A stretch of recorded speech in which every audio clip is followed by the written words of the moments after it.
Luke chapter 4, verses 14 to 37. Jesus returned to Galilee in the power of the Spirit, and news about him spread through the whole countryside. He was teaching in their synagogues, and everyone praised him. He went to Nazareth, where he had been brought up, and on the Sabbath day he went into the synagogue, as was his custom. He stood up to read, and the scroll of the prophet Isaiah was handed to him. Unrolling it, he found the place where it is written, "The Spirit of the Lord is on me, because he has anointed me to proclaim good news to the poor. He has sent me to proclaim freedom for the prisoners and recovery of sight for the blind, to set the oppressed free, to proclaim the year of the Lord's favor." Then he rolled up the scroll, gave it back to the attendant, and sat down. The eyes of everyone in the synagogue were fastened on him. He began by saying to them, "Today, this scripture is fulfilled in your hearing." All spoke well of him and were amazed at the gracious words that came from his lips. "Isn't this Joseph's son?" they asked. Jesus said to them, "Surely you will quote this proverb to me, 'Physician, heal yourself,' and you will tell me, 'Do here in your hometown what we have heard that you did in Capernaum.' Truly I tell you," he continued, "no prophet is accepted in his hometown.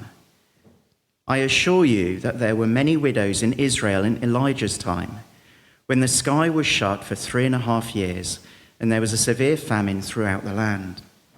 Yet Elijah was not sent to any of them, but to a widow in Zarephath, in the region of Sidon.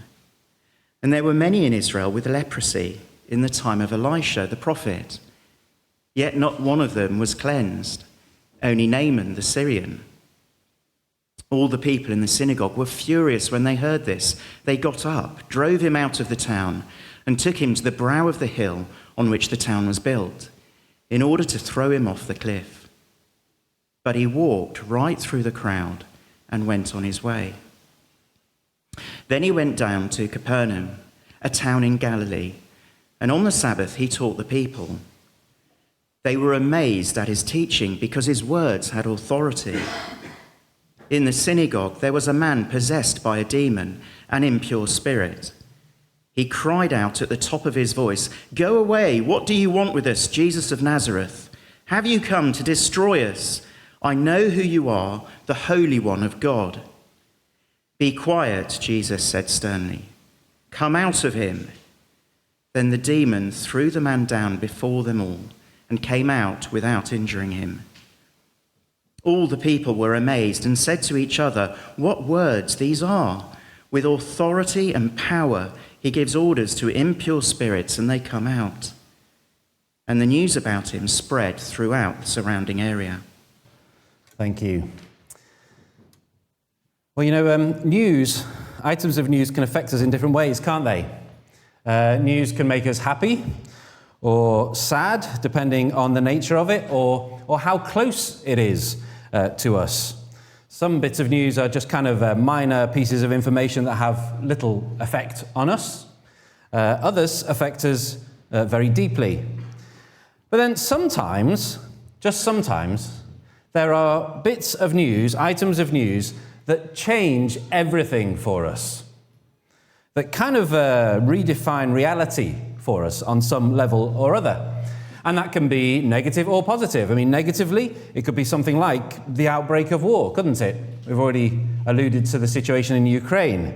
And, one of my friends who I've stayed with out there in the past, who lived in Kiev, he spoke of the morning when he awoke to realize that the missiles were coming and the warnings were going out. And he says they leapt out of bed, grabbed the kids, headed for the car, and hit the road and got stuck, of course, in huge traffic jams trying to leave. And nothing has been the same since. Yaroslav, who's a pastor in Lviv, in the west of Ukraine, where they thought they'd be safe. Still, there's been things happening there too, haven't they? And one of the things we've been raising some funds for was supporting them in the camps that they run. They usually run camps for children and teens, but it's been very different this year. They've been running additional camps this time that they wouldn't normally do, camps for internally displaced peoples who've come from the eastern parts of Ukraine across to the west where it's possibly a little safer. Certainly it's away from the area that's currently controlled by Russia. They've been running camps for widows of the war as well and taking them away and spending time with them. Even with the children, he said things are very different. How do you run a camp? What's your procedures when the air raid sirens go off in the middle of a game out in the field or whatever? News comes and nothing is ever the same again. Reality redefined almost for them. Negative ways can also be positive too, can't it? There can be life-changing reality kind of news that comes in a very positive sense, maybe some opportunity or discovery. Something that is so significant that nothing's ever the same again. You know, the discovery of who Jesus really is and the significance of what he has to say has been that kind of life-changing, redefining news for millions over the centuries, and it still has an effect even today. In Woodlands, the church that we're part of in Derby, I was talking to a young man at the end of church just a few weeks ago, and he'd come to church for the first time because he'd become a Christian about a week or two earlier after wanting to know more about God and had that sense that there must be something more. He'd borrowed a Bible off his friend's granddad because he didn't have one, and this 82-year-old man had lent him this AV, the Authorized Version, the King James Version, and he'd been plowing through it. And this young man, kind of strong, kind of tough-looking guy, big beard, kind of, you wouldn't kind of mess with him. And he's standing there and saying, "My life has changed completely. Everything is different now," he said. Isn't that amazing? That Jesus has changed his outlook, he said, his ways of thinking, his ways of seeing the world, how he reacts, and he knows that life will never be the same again. Now, sometimes when we've been Christians for a long time, we can forget some of that, can't we? Because there is an understandable sense in which the good news becomes kind of normal. You know, you've been living with it and you've been following for a long time. But, however long we've been following Jesus, and I've been a Christian now following Jesus for 40 years this year, let's take time to remind ourselves, not least this morning, to remember that following Jesus is a revolution. It is a complete overhaul that touches every part of our lives and how we view the world. It is the kind of news that is reality redefining. And something of that revolution is what is hitting home, literally his home, for Jesus and the community around him in the verses that we're looking at today. It is worth saying that these verses are not all strictly chronological, what we've read this morning. There's a bit of a time lapse here between what we just read and the previous chapter, or the previous verses. Some think maybe there's even a year or so between verse 13 and verse 14. Certainly verse 14 and 15 are summarizing quite a significant period of time, because what comes in verse 16 in the synagogue appears much later in the other Gospels. It comes after things like the calling of the disciples and things like that. So Luke has kind of shuffled things around a little bit here. But it's not like he's getting confused or being deceptive or just kind of random. It's not like my mum and dad downsized a couple of years ago and cleared out the loft of the house they lived in for 30-odd years, and among other things found a little tape of my grandma. So my mum found a tape of her mum talking that was recorded, we think, in 1979, and she died in the early 80s. And it's her just telling stories of stuff that happened in the family and remembering back to stories her grandfather told and before that. So it's getting back to like 1910, some of the stuff that she's remembering and talking about. And it's fascinating to listen to and hear her voice again after so long. But it is honestly a bit of a stream of consciousness. It really is just kind of, oh, and then there was this, oh, and then there was this, and then we did this, and then, oh, where was I? Oh, yes. I think people might sometimes, we think that the Gospels are almost a bit like that. We sort of think that maybe Matthew, Mark, Luke, and John, they're just kind of like, oh, yeah, and Jesus did this thing, oh, and then he did that thing, and oh, yeah, and then he did this. And they're really not like that. They're not like that at all. Actually, when you look at the Gospels, they are really carefully crafted writings that are designed to communicate something. They are very, very deliberate. They are a message. They are a presentation of the good news. And so for Luke here, having introduced Jesus in various ways, and the earlier chapters have got the birth narrative and the family line and John the Baptist and the temptation and so on, Luke wants to introduce us to Jesus' ministry, and he wants to set it up well for us. He wants to kind of understand, what's Jesus' way of operating here? What's his MO? He wants us to get a clear sense of his character and his priorities. And this account of Jesus in the synagogue in his hometown is one of the best ways that he could think of presenting that. And it is a compelling account, isn't it? You know, that the tension kind of builds even in the way that he's written it. He's been traveling around Galilee, teaching, serving in the power of the Spirit, it says. He's headed back in verse 16 to Nazareth, which is, you know, seen as this kind of despised northern town, but it's the place where Jesus called home. And he goes, as he normally would, to the synagogue on the Sabbath day. And synagogues, as you might know, they were kind of like local centers for teaching and prayer, because you'd got the temple, but this was different because, you know, the temple, there was only one of them. There was a temple in Jerusalem, and you only went there every now and then. But these synagogues were developed in every town, and sometimes maybe even more than one in a town, as places where you could go and you could hear the scriptures, especially in the days, you know, you wouldn't have your own copy.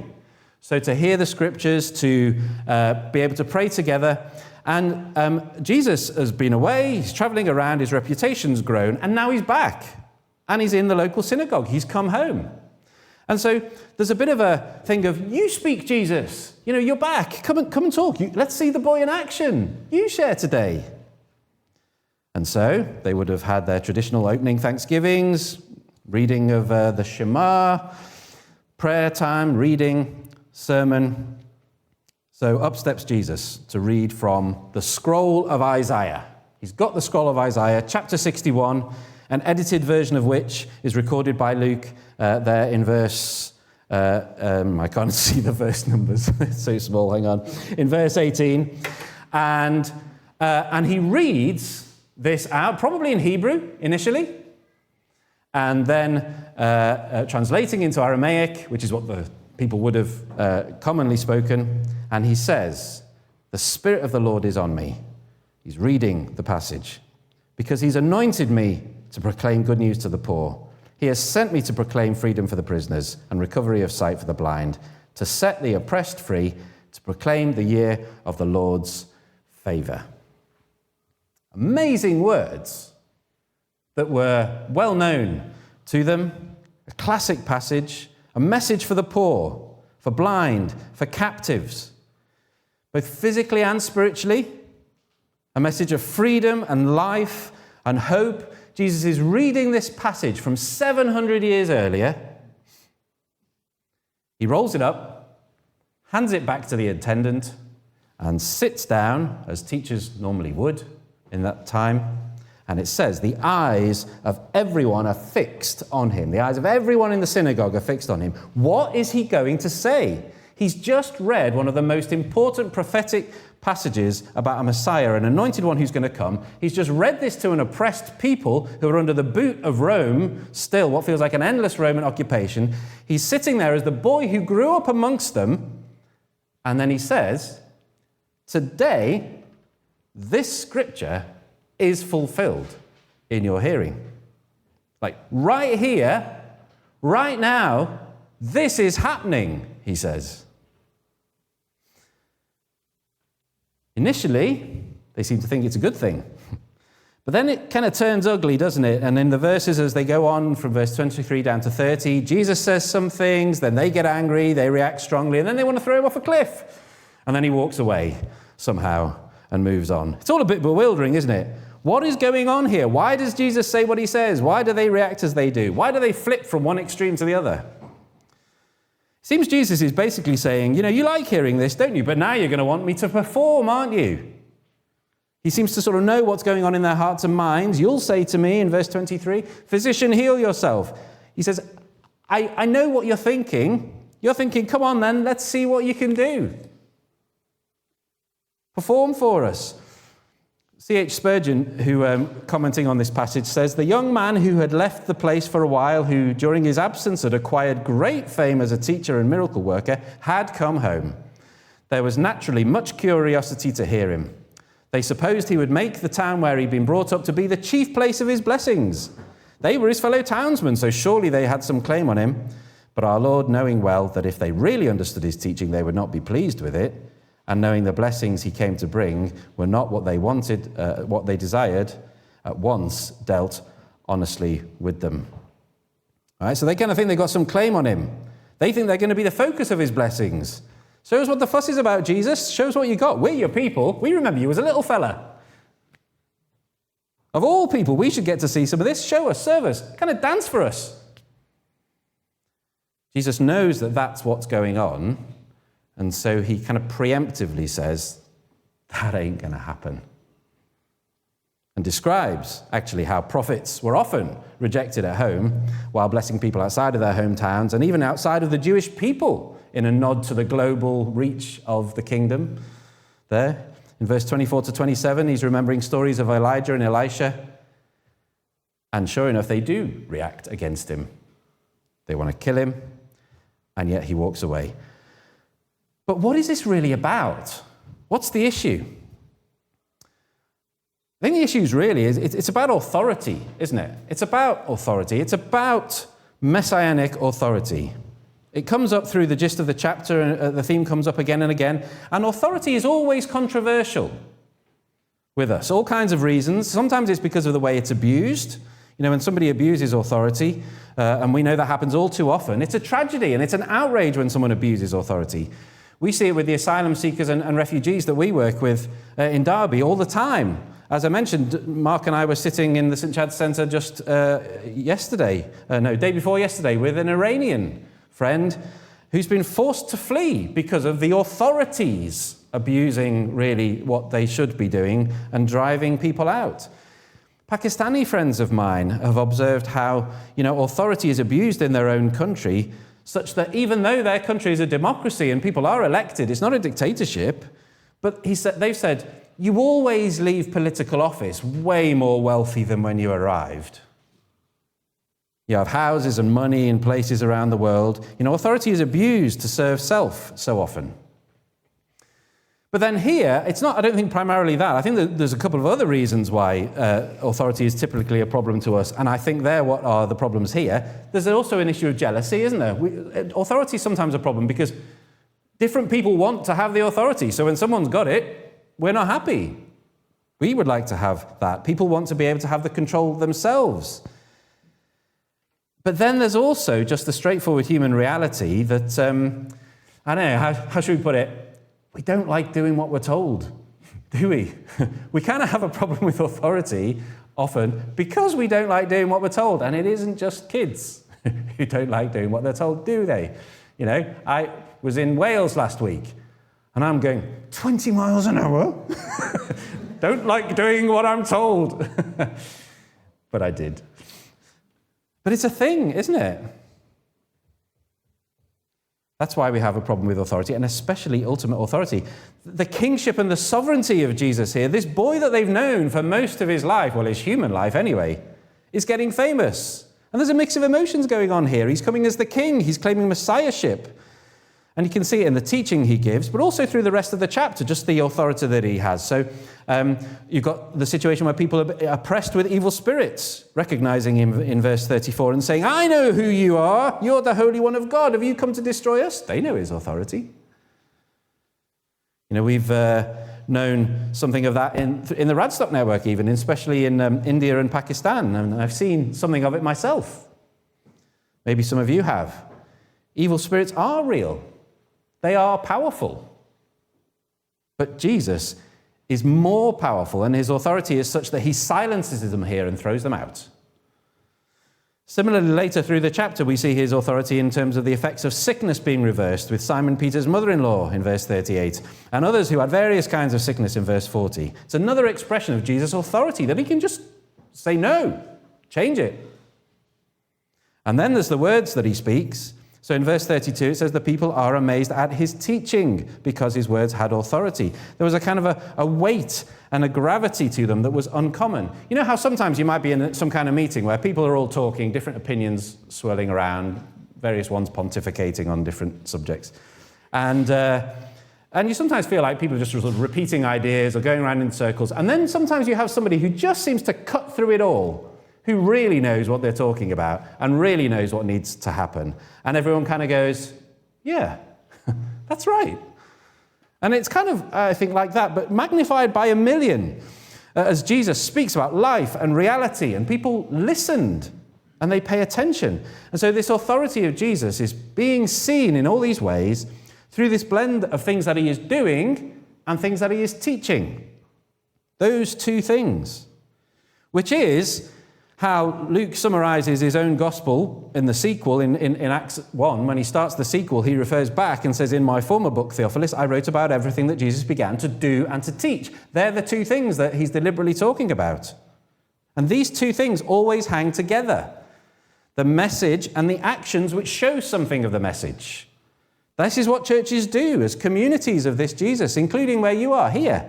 That's what we do. That's why as Radstock we're all about local churches, not just sending random teams here and there, as useful as that may be, but seeking to establish and support churches that have a presence in a community over the long haul, where people can hear the message and see it lived out. That's the power of a local church. Warts and all. People get to hear the message and they see it lived out as the message shines out into the darkness. They can hear and experience something of the message of Christ's love and freedom and forgiveness. That's how it works out. And in Luke here, the message and the actions of Jesus were changing lives in wonderful ways. But then why would they oppose it? Why would we oppose it and resist it sometimes? Why do people in our world resist this? I think it is really on this issue of authority, the extent of the authority, isn't it? Because if this is true, it affects everything. Part of what Jesus is communicating is this is a kingdom with authority over all. It touches every place and every life and every aspect of every life. And that is very different to how a lot of people thought. You know, remember, Luke's writing to this guy called Theophilus. It's a Greek name, so it's generally thought that Luke is writing with a bit of a Greek, Gentile, non-Jewish audience in view. And their worldview would be very different. Some of you know about the Greek gods. Some of you have seen bits of it through whatever it might be, Percy Jackson or the Marvel, whatever. We come back to these things. They had this idea of various gods with various portfolios. A bit like government ministers, you know, that's your responsibility. That's not. You're the god of thunder, you're the god of the seas, you're the god of fertility, and you have your particular brief. Some variation on that view was often the case in the Old Testament as well, where the nations around would believe that you got your kind of tribal deity, and they had their authority in their particular place, but it kind of stopped at the border, like a US cop drama where, you know, the sheriff can't chase the baddies over the county line because the authority extends no further. And they would think that's how it kind of worked for gods. But the God of the Bible always brought a challenge to that view, because it said, no, he's the creator. He's the Lord of everything. In the Radstock network, our Mongolia coordinator, Oggy, who was in the photo earlier, standing outside the yurt. In Mongolia, religion's kind of complicated. Communist country for many years, traditionally Buddhist, with a range of other beliefs as well, animistic and shamanistic beliefs where people pray to their ancestors and so on. It's a right old mix. But there's a project that Oggy really wants to launch at the moment, which we've kind of dubbed the In the Beginning project. And what he wants to do is print, and he's already started developing the main originals. He wants to circulate a booklet with a modern translation of two books of the Bible, Genesis and John. Because both of those books start with the words, in the beginning. In the beginning, God created the heaven and the earth. In the beginning was the Word, and the Word was God, and so on. And the reason that he wants to do that is that he's concerned that when in Mongolia you explain something about Jesus, the culture might be that Mongolians just kind of add them onto the list. Great, you know, another God to add to the collection. rather than seeing him as, no, he's the one who's over everything. He's the original. He was there in the beginning. It's a bit like what Paul had dealing with people in Acts 17, isn't it, in Athens, where these guys who've got statues to all kinds of gods, and Paul says, yeah, but let me tell you about the unknown God, as you call him, who made everything. And I think that's why Luke is at such pains here to set up Jesus and his authority and to establish for his readers, this is who he is, and this is why he came.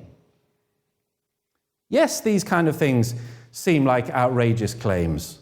They're outrageous claims. Unless they're true. And then they're not, are they? Good news to set people free. A kingdom that goes beyond borders.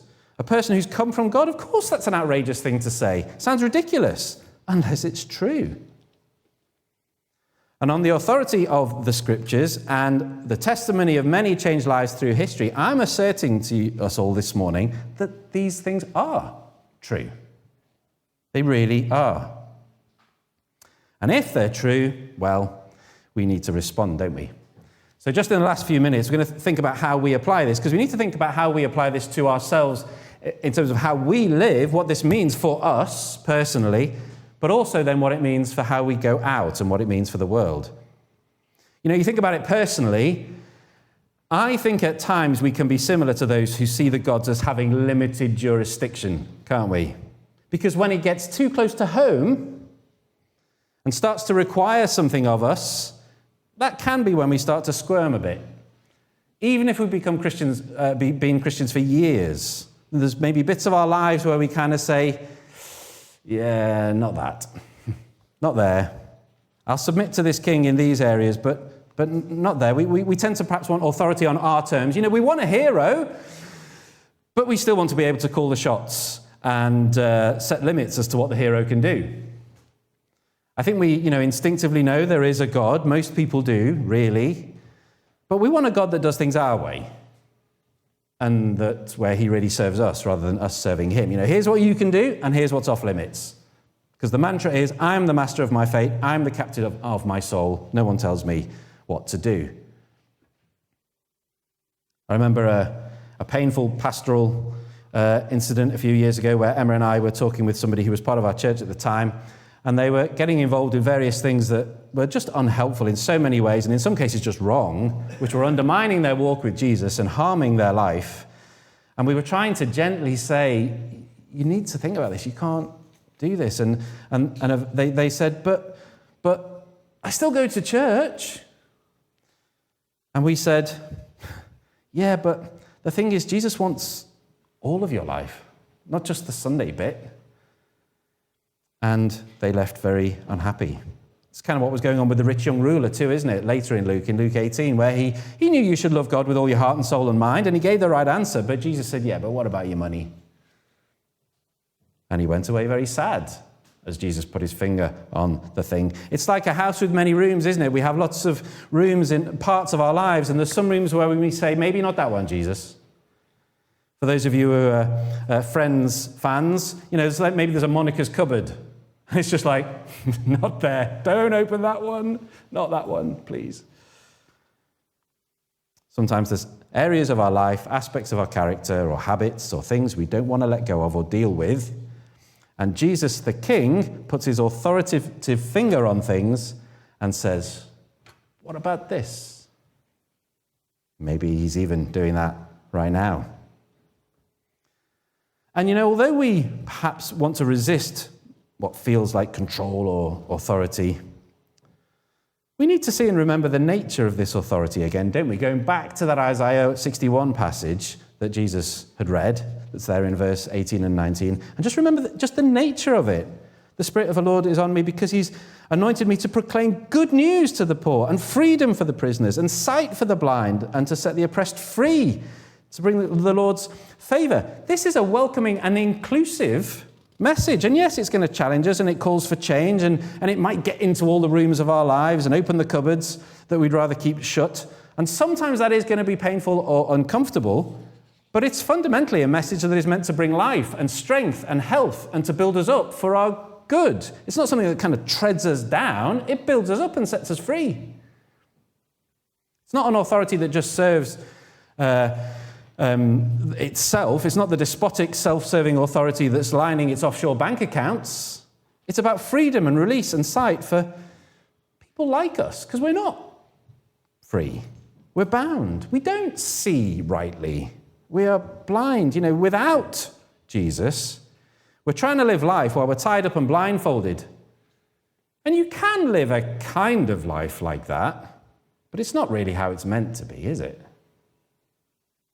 But the Spirit-empowered authority of Jesus brings light and life and sight and freedom and forgiveness, all of those things, so that we can be more human, more free to be how we ought to be, who we really are, and live in step with this same Spirit of the Lord. And that is a beautiful thing. Something for us to receive and embrace, an authority to welcome, something to welcome personally, but also, finally, something to go out with. Because what does this authority mean for the world around? Well, it means we can go out with confidence into the world, can't we, with this good news? Because all of this is setting up something that Luke will draw out through the whole of his gospel and on into the book of Acts, this Spirit-motivated impulse to go out and bless the world with the message of the kingdom.